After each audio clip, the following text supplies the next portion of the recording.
राजस्थान के एक गांव में एक बुढ़ी औरत रहा करती थी, जिसके 2 जवान बेटे थे। बुढ़ी अम्मा की तबीयत खराब थी, लेकिन वो फिर भी घर में बुनाई करके घर का खर्च चलाया करती। दोनों बेटे काम की तलाश में दूर दूर तक जाते, लेकिन उन्हें कभी कोई काम नहीं मिलता। एक दिन बुढ़ी अम्मा की तबीयत बहुत खराब हो गई और उन्होंने बिस्तर पकड़ लिया। कुछ दिनों बाद वो बुढ़ी अम्मा नहीं रहीं और अब दोनों बेटे बेसहारा हो गए। अम्मा की 13वीं पर उनकी बहन बच्चों से मिलने आई। दीदी, क्यों छोड़ गई हम सबको? हे भगवान, मेरी दीदी को क्यों बुला लिया अपने पास?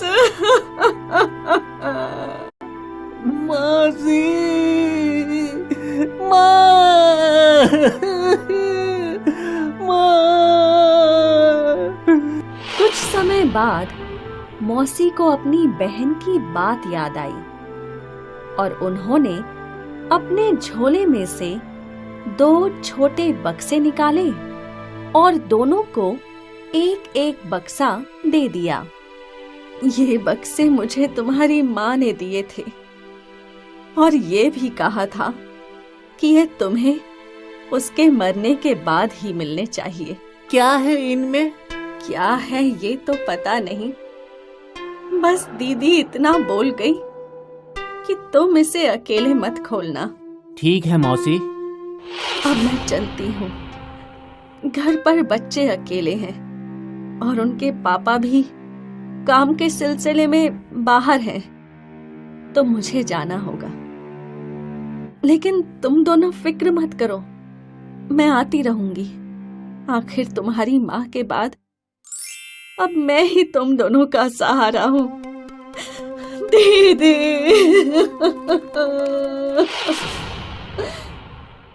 मौसी अपना रोना रोकर वहां से चली गई और फिर आकाश और विकास ने अपना अपना डिब्बा खोला। डिब्बों के अंदर एक चिट्ठी थी जिस पर लिखा था, इन जादुई मोतियों को लो और पूरब की ओर जाओ। तुम्हें वहां तुम्हारी तकदीर मिलेगी।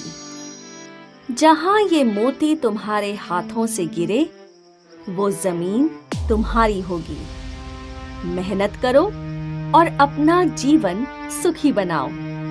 तुम्हारी माँ। भैया, ये क्या है? पता नहीं, लेकिन माँ ने लिखा है कि हमें जाना चाहिए। दोनों भाई गांव छोड़ पूरब की दिशा में निकल पड़े।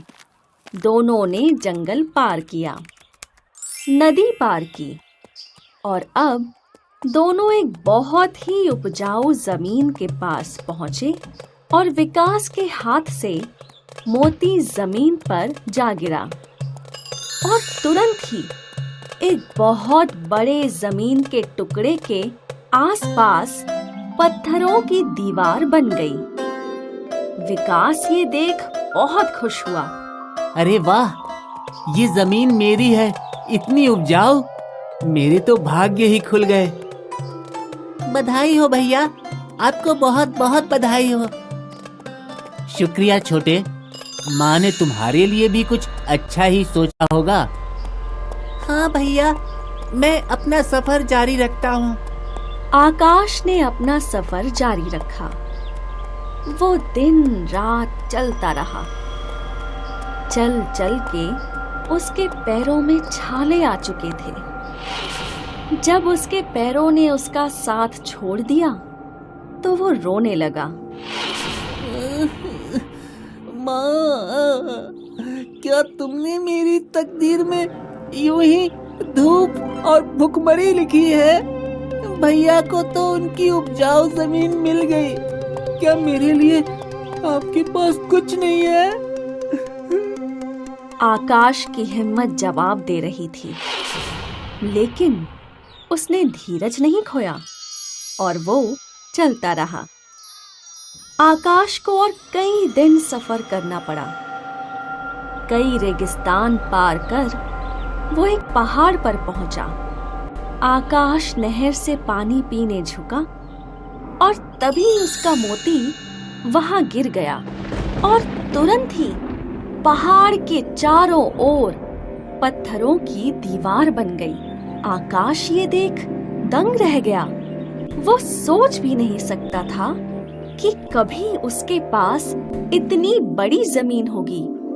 धन्यवाद माँ, इतनी अच्छी जमीन मैं सपने में भी नहीं सोच सकता था। धन्यवाद माँ। आकाश बहुत खुश था। आकाश ने वहां खोदना शुरू किया। वहां जमीन के भीतर जगह जगह सोना था। ये सब देख आकाश दंग रह गया। उसे अपनी आंखों पर यकीन नहीं हो रहा था।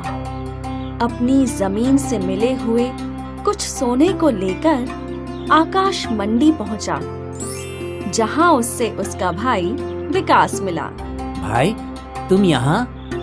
हाँ भैया, वो मोती लेकर मैं काफी दिनों तक भूखा प्यासा चलता रहा।